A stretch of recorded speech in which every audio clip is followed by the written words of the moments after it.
Hello friends! Today I found an interesting sculpture that I want to show you. Let's start with what the model of this sculpture looks like.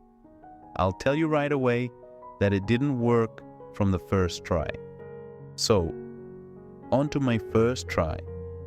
As you can see, the legs are very slender, the printing is going smoothly, and everything seems to be fine.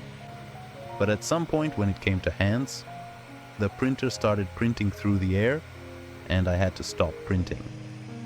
This is what I got after the first printing: a large and slender waist-high figure.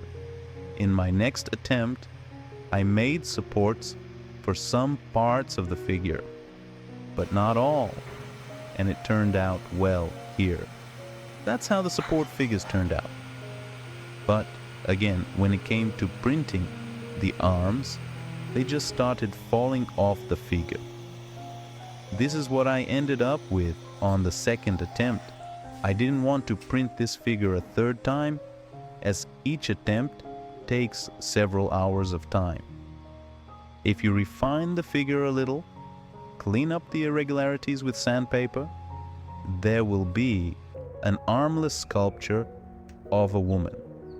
You can see such sculptures in any museum. I don't know why they tear the arms off statues. Thank you for being with me. Let me know what you think about it.